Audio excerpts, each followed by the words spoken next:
Bom dia, na paz do Senhor Jesus Cristo. Quem vos saúda é o pastor Davi Donizete da Costa. Meu canal é o canal Filemon. E nesta manhã de segunda-feira eu quero estar gravando mais uma videoaula do nosso trimestre, que é o terceiro trimestre de 2020. Mas primeiro eu quero fazer um pedido para você, um convite maravilhoso. Se você ainda não é inscrito no meu canal, se inscreva neste canal e nos ajude a levar a mensagem poderosa da palavra de Deus. Amém? Deixe o seu like, o seu joia, faz o seu comentário e se inscreva no canal Filemon. Nós estamos estudando o terceiro trimestre de 2020 e fala sobre os princípios divinos em tempos de crises. Nesta lição, é a lição número 10, que está datada para o dia 6 do mês 8. Amém? Nós temos aqui o título da nossa lição, que é Provai se os Espíritos são de Deus. Temos um texto áureo que se encontra primeira Epístola de João, capítulo 4, versículo 1, que diz: Amados, não creiais em todo o Espírito, mas provai se os Espíritos são de Deus, porque já muitos falsos profetas têm se levantado no mundo. A nossa verdade prática diz: através dos dons espirituais, a igreja discerne os espíritos enganadores. Temos também uma leitura bíblica em classe, que é a qual nós não vamos ler para não tomar muito tempo, nem para que deixar a nossa aula muito extensa, para que você possa assistir. Mas se encontra em Neemias, no capítulo 6, versículo 10 ao 14, 1 Tessalonicenses, capítulo 5, versículo 20 e 21, e 1 Coríntios, capítulo 14, versículo 29, essa é a nossa leitura bíblica em classe. Provai se os Espíritos são de Deus. Primeiro, antes de entrar nesse comentário, eu gostaria de perguntar para você, e que você possa aí responder para você mesmo, né? Você já fez isso? Já provou se o Espírito é de Deus? Primeiro, provar no grego significa dokimazo, que quer dizer testar, examinar ou verificar. Então nós temos que fazer o quê? Analisar se os espíritos que está usando alguém para falar conosco, se realmente eles são de Deus. E eu quero aqui, nesta videoaula, comentar um pouquinho só sobre o primeiro tópico dessa lição, porque fazendo isso você vai ficar com desejo de ir para a escola dominical no próximo domingo aí na sua igreja, na sua congregação onde você congrega. Amém? Então, primeiro, eu quero ler aqui a introdução dessa lição, que diz assim: Introdução. Na lição passada estudamos as diferentes formas de ataques que o inimigo da obra de Deus usa para lutar contra os servos de Deus.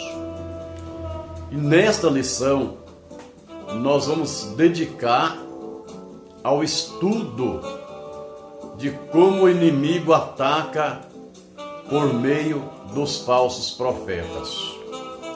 Aí alguém poderá perguntar: mas existem falsos profetas? Quem são os falsos profetas? Onde eles estão?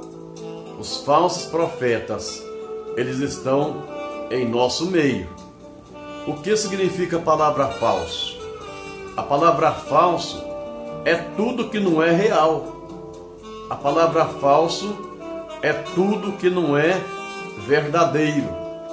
A palavra falso é palavra algo sem fundamentos, né? Por exemplo, que é a mentira. Todo profeta que é falso, ele fala mentira.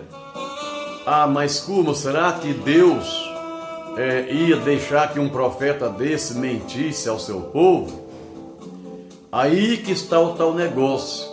Aí vem o que? A parte permissiva de Deus. Deus permitiu que um espírito atormentador atormentasse Saul, né? Deus permitiu que esse espírito atormentasse Saul. Então esse espírito, quando fala assim, o espírito maligno da parte de Deus, não significa que o espírito de Deus é maligno. Significa que esse espírito, ele teve a permissão de Deus para poder atormentar a vida de Saul, para que Saul pudesse reconhecer que acima de Deus não há mais ninguém, né? Então observamos aqui, cuidado com os falsos profetas, né? O falso profeta, ele recebe suborno. O falso profeta, ele pega dinheiro, ele pega presente, né, para poder profetizar algo que não é Deus que está falando com ele, mas ele recebe. Mas se isso está na pessoa, não, é num espírito que a qual está usando essa pessoa para mentir, para ser subornado. E nós observamos aqui no tópico 1 desta lição que os samaritanos, eles observaram, olha só, os samaritanos, eles observaram que os judeus davam muito valor na profecia. Os judeus acreditavam nos profetas, né? Observamos aqui que eles lembraram-se do profeta Ageu e do profeta Zacarias, e os quais profetizaram com tanta graça que a construção do templo, que havia estado parado já há 15 anos, recomeçou imediatamente e continuou até a inauguração da casa de Deus. Se os dois profetas, Ageu e Zacarias, não tivessem profetizado da parte de Deus, com muita graça de Deus, jamais os judeus iriam retomar a construção do templo. Então os samaritanos observaram que os judeus, eles davam muito valor, né, nas palavras proféticas.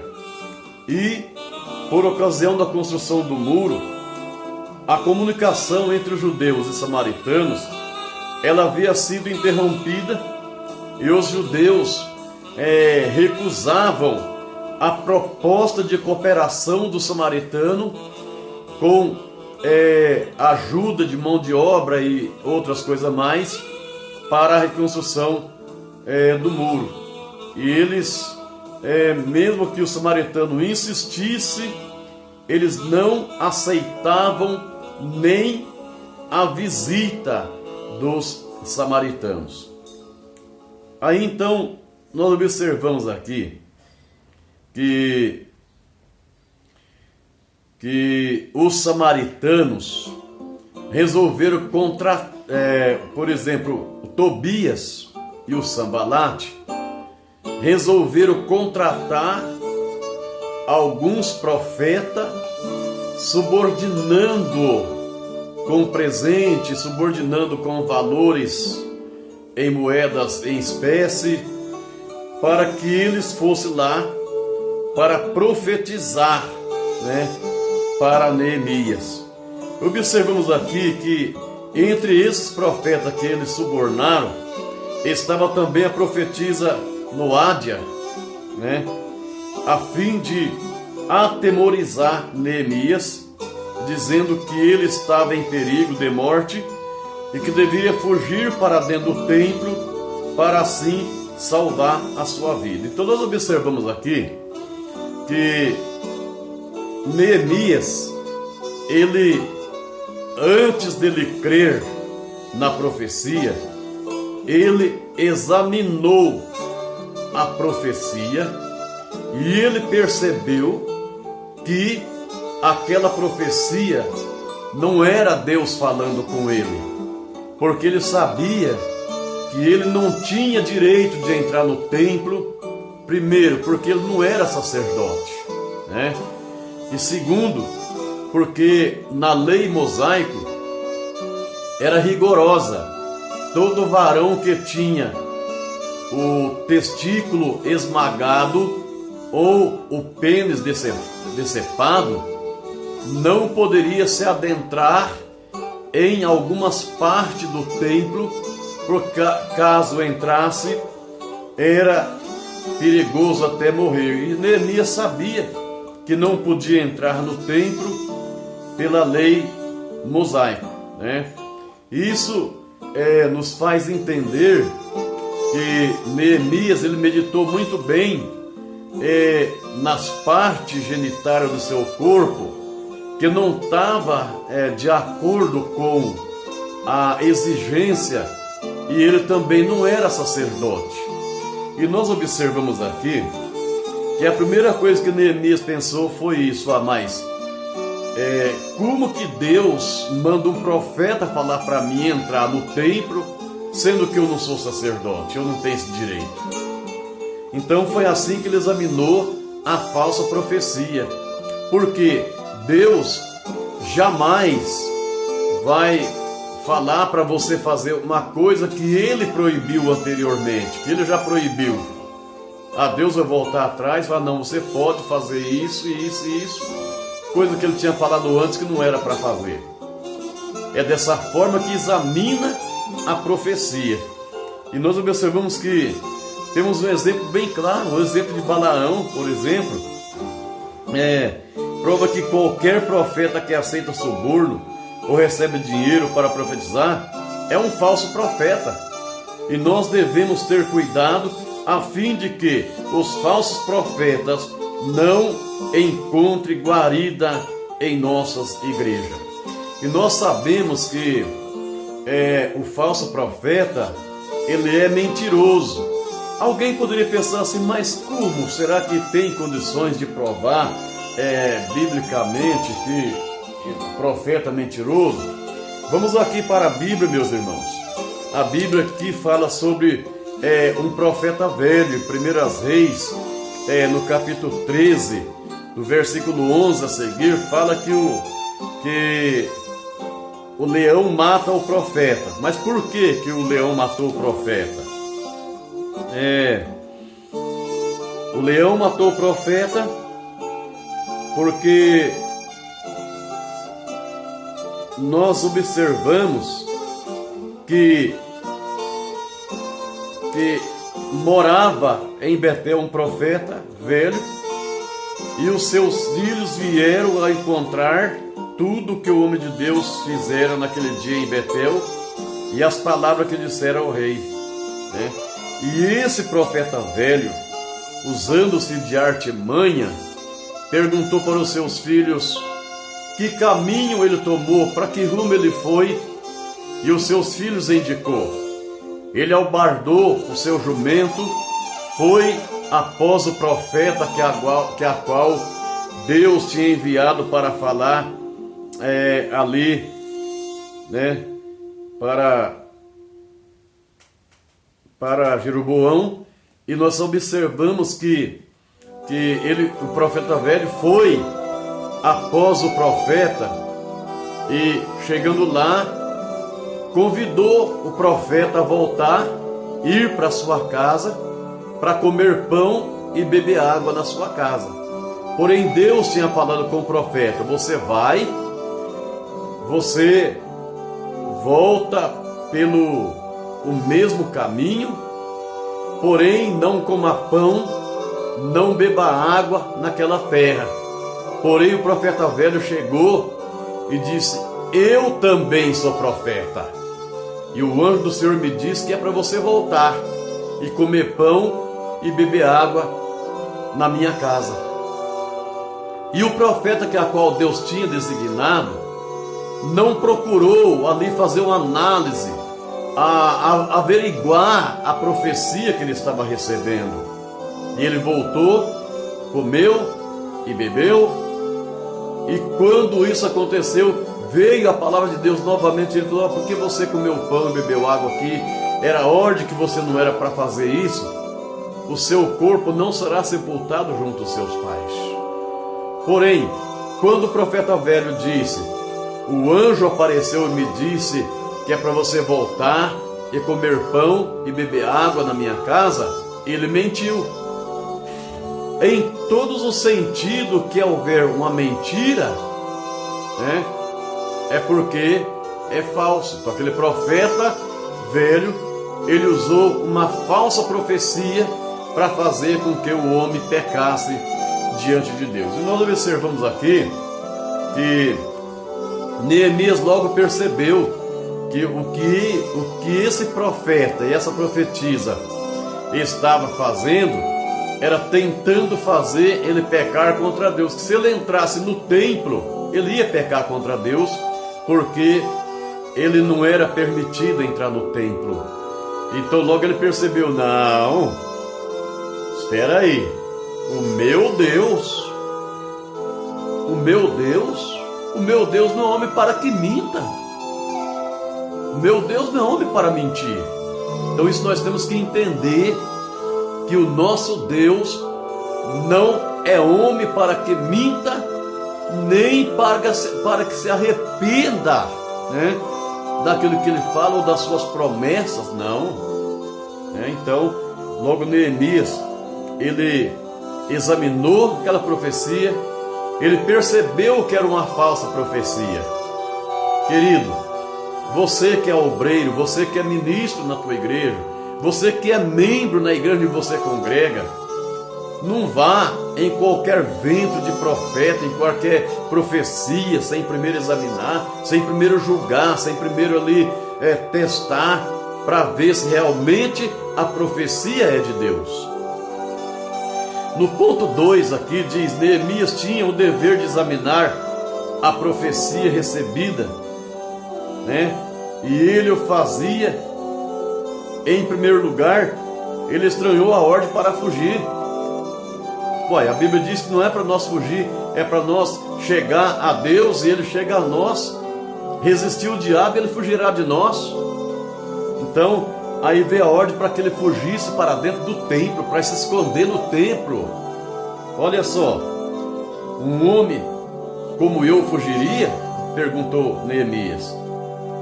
Além disso, irmãos, Neemias observou que ele não tinha nenhum direito de entrar no templo, uma vez que ele não era sacerdote. Então nós observamos aqui que compreendeu facilmente que tudo não passava de um ardil de Tobias e Sanbalate para atemorizá-lo e seduzi-lo a pecar. Assim, concluindo o exame da profecia, Neemias pôde dizer: conheci que não era de Deus.